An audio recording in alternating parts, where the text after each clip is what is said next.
ये चैनल केवल मनोरंजन के लिए है। हम किसी भी तरह की अंधश्रद्धा को बढ़ावा नहीं देते। चाली चाली एक ऐसा खेल जिसके जरिए हम इस दुनिया में भटक रही उन आत्माओं से संपर्क कर सकते हैं जो ना जाने कितने समय से अतृप्त इस दुनिया में भटक रही हैं। आज तक जो किसी न किसी कारण से अपनी मुक्ति का मार्ग नहीं खोज पाई हैं। कुछ लोग महज इसे एक आम खेल समझते हैं, लेकिन कुछ लोगों की जिंदगी इस खेल के चंगुल में फंसकर बर्बाद हो चुकी है। आत्माएं, भूत, प्रेत, जिनके बारे में सुनकर भी इंसान को एक अलग सा डर का एहसास होने लगता है। लेकिन वही आत्माएं जब एक चुनौती बनकर इंसान के सामने आकर खड़ी हो जाए तो उसका अंजाम क्या होगा?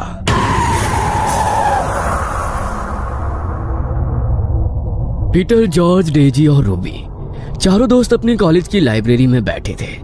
तभी पीटर लाइब्रेरी के एक शेल्फ में हिस्ट्री की एक बुक ढूंढने लगा। तभी हिस्ट्री की एक बुक अचानक बुक शेल्फ से नीचे गिर गई। अरे वाह, इसे ही ढूंढ रहा था और ये खुद ही मेरे सामने आ गई।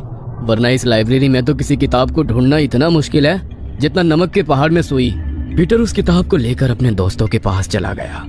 वह पन्ने पलटते हुए उस किताब को पढ़ ही रहा था कि तभी उसे उस किताब के तीसरे पन्ने पर एक फोल्ड किया हुआ पेज रखा मिला।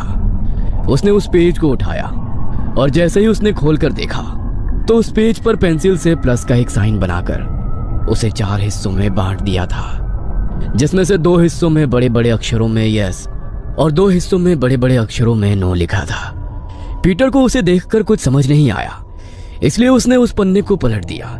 लेकिन वो पन्ना पलटते हुए वो कागज हवा के कारण जॉर्ज के पैर पर गिर गया। जॉर्ज ने उस पेज को उठाया। अरे ये तो चाली चाली है, लेकिन यहाँ कैसे आया? चाली चाली ये क्या है? अरे कुछ खास नहीं, बस एक गेम है। इंटरनेट पर देखा था मैंने। लोग इसे खेलकर आत्माओं से बातें करते हैं जिनका इस दुनिया में कोई अस्तित्व ही नहीं है। सब बकवास है। तुम्हें कैसे पता कि ये सब बकवास है? क्या पता इसके जरिए हम सच में आत्माओं से कनेक्ट कर सकते हो। तुम लोगों को समझ नहीं आता क्या? ये लाइब्रेरी है। इतनी देर से यहाँ पर चिल्ला चिल्ला कर शोर कर रहे हो। तुम्हें बातें करनी है तो बाहर चले जाओ यहाँ से। इतनी देर से सबको डिस्टर्ब कर रहे हो। अब सॉरी मैम, हम सब चले जाते हैं। डेजी अपने हाथ में उस पेज को लेकर वहाँ से जाने लगी। तभी उसके दोस्त भी उसके पीछे पीछे बाहर आ गए। देखो, मुझे तुम्हारे बारे में तो नहीं पता, लेकिन मुझे ये गेम जरूर खेलना है। इसीलिए आज रात को मैं अपने घर में ये जरूर खेलूंगी। अगर तुम में से किसी को मुझे ज्वाइन करना हो तो वो मेरे साथ आ सकता है। आ सकता है नहीं, आना ही पड़ेगा, क्योंकि इसे तुम अकेले नहीं खेल सकती। इसे खेलने के लिए कम से कम 2 लोग चाहिए। तुम चिंता मत करो, मैं तुम्हारे घर आ जाऊंगा। चाहो तो तुम दोनों भी आ सकते हो। अरे डोंट वरी, कोई आत्मा तुम्हें अपने साथ लेकर नहीं जाएगी। हाँ पता है, आ जाएंगे हम भी। सब लोग कॉलेज से अपने घर के लिए निकल गए। रात को घड़ी में जैसे ही 11 बजे तो डेजी के घर का गेट नॉक हुआ। उसने दरवाजा खोलकर देखा तो उसके दोस्त आ चुके थे। वो सबको अंदर लेकर आई। डेजी ने सभी के लिए स्नैक्स बनाकर रखे थे। उन्होंने स्नैक्स खाए और जॉर्ज ने अपने बैग से उसी पेपर को निकाला। खाना पीना बहुत हो गया, अब असली खेल शुरू करते हैं। डेजी, मुझे 2 पेंसिल दे दो प्लीज। डेजी ने जॉर्ज को 2 पेंसिल लाकर दी और जॉर्ज ने उन्हें पेपर पर बने प्लस के साइन पर रख दिया। देखो, अब मैं ये गेम शुरू करने वाला हूँ और चाहे कुछ भी हो जाए, लेकिन एक बार गेम स्टार्ट होने के बाद हमें एक दूसरे का हाथ नहीं छोड़ना है। जहाँ तक मैंने देखा और सुना है, अगर किसी ने भी ऐसा किया तो हमारे लिए बहुत मुश्किल हो सकती है। चलो सब एक दूसरे का हाथ पकड़ लो। जॉर्ज ने बीच में उस पेपर को रखा और वो सभी उस पन्ने के इर्द गिर्द एक गोल घेरा बनाकर बैठ गए। तभी जॉर्ज ने कहा, चाली चाली, क्या तुम यहाँ हो? जॉर्ज के ऐसा कहने पर उस पेज पर रखी पेंसिल में कोई हलचल नहीं हुई। तो जॉर्ज ने फिर से कहा, चाली चाली, क्या तुम यहाँ हो? इस बार भी जॉर्ज के ऐसा पूछने पर वहाँ कोई हलचल नहीं हुई। तभी रूबी ने उसका मजाक उड़ाते हुए कहा, कोई चार्ली नहीं है यहाँ पर। छोड़ो ये सब बकवास, मुझे बहुत नींद आ रही है। मैं तुम्हारे रूम में सोने जा रही हूँ डेजी। इससे पहले कि जॉर्ज उसे कुछ कहता, इससे पहले ही रूबी अपना हाथ छुड़ाकर उस गोल घेरे से बाहर जाने के लिए उठ गई। ये क्या बकवास किया तुमने? तुम्हें पता है ना ये कितना डेंजरस हो सकता है। हाथ क्यों छुड़ाया तुमने? अरे कुछ नहीं है यार, रिलैक्स कर। तुझे यकीन नहीं होता ना, तो देख अभी मैं करके दिखाती हूँ। चार्ली, चार्ली, क्या तुम यहाँ पर हो? देखा, कोई भी नहीं है। ओह शिट, कोई स्पिरिट है यहाँ पर। तुमने ये क्या किया रूबी? अब बैठो यहाँ पर, वरना बहुत बड़ी मुसीबत हो जाएगी। रूबी डर के मारे उस घेरे में फिर से उन सब के साथ जॉर्ज और डेजी का हाथ पकड़कर बैठ गई। तभी डेजी ने पूछा, चार्ली, चार्ली क्या तुम हमें सुन सकते हो? डेजी के ऐसा पूछते ही वो पेंसिल फिर से बड़ी ही तेजी से घूमती हुई यस के साइन पर जाकर रुक गई। क्या तुम हमसे कोई मदद चाहते हो? इस पर तो नो का साइन आ रहा है। इसे हमारी मदद नहीं चाहिए तो हमें इसे गुड बाय कहकर गेम खत्म कर देना चाहिए। नहीं डेजी, हम ऐसा नहीं कर सकते।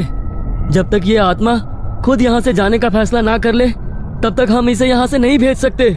जॉर्ज के इतना कहते ही अचानक पीटर बुरी तरह कांपने लगा। उसका शरीर अचानक ही किसी मुर्दा इंसान की तरह अकड़ने लगा। ये पीटर को क्या हो गया? ये क्या किया तुम लोगों ने? देखो, अगर मेरे पीटर को कुछ हुआ ना तो मैं तुम दोनों को नहीं छोड़ूंगी। तुम्हारा दिमाग खराब हो गया है क्या रूबी? हमने पीटर को थोड़ी ना कुछ किया है। देखो, हमें ये गेम खेलना होगा। पीटर थोड़ी देर बाद अपने आप ठीक हो जाएगा।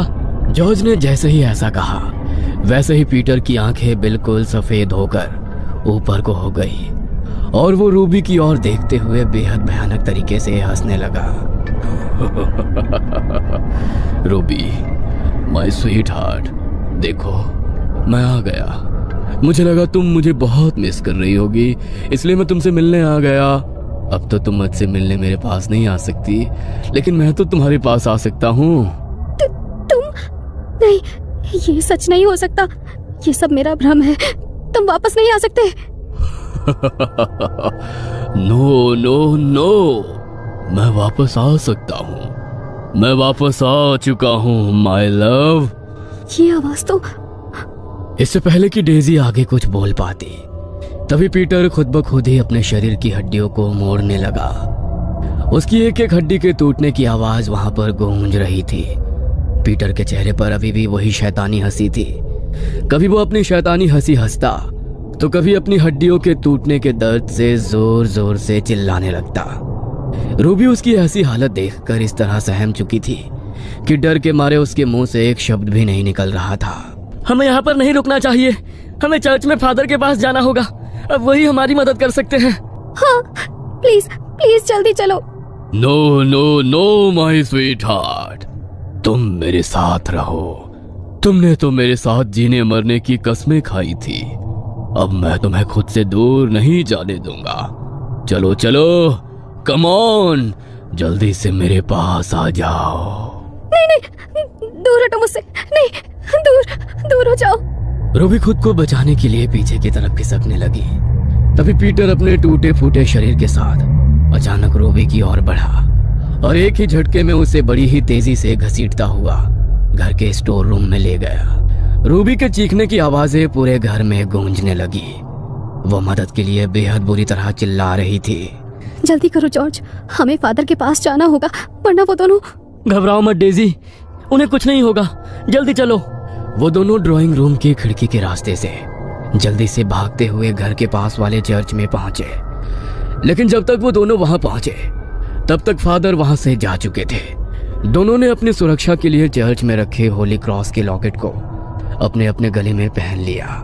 उनके पास अब मदद के लिए कोई रास्ता नहीं था, इसलिए उन्होंने चर्च में रखे होली वाटर की बोतल को उठाया और जल्दी से घर आ गए। घर आते ही वो दोनों स्टोर रूम की तरफ गए जहां पीटर रूबी को घसीटते हुए ले गया था। लेकिन उन दोनों ने जैसे ही स्टोर रूम का दरवाजा खोला तो सामने का नजारा देखकर उनके रोंगटे खड़े हो गए। पीटर की तरह ही अब रूबी के शरीर की हड्डियां भी बुरी तरह टूट चुकी थी। उसकी आंखों की पुतलियां भी अब पूरी तरह सफेद पड़ चुकी थी। जॉर्ज ने उन दोनों को हाथ लगाकर देखा तो दोनों ये दुनिया छोड़कर जा चुके थे। वो दोनों ही इस सदमे को बर्दाश्त नहीं कर पा रहे थे। जॉर्ज ने उनके घर वालों को इन्फॉर्म किया और अगले दिन उनकी डेड बॉडीज को कब्रिस्तान में दफन कर दिया गया। पुलिस ने भी इस मामले में अपनी इन्वेस्टिगेशन की, लेकिन पुलिस को भी उनकी मौत से जुड़ा कोई सुराग नहीं मिला। डेजी अपने बेडरूम में अपनी आंखों में आंसू लिए खड़ी हुई थी। उसकी आंखों के सामने दीवार पर एक तस्वीर टंगी हुई थी। आपने जैसा कहा था मैंने बिल्कुल वैसा ही किया। मैंने आपका बदला ले लिया भैया, ले लिया आपका बदला मैंने।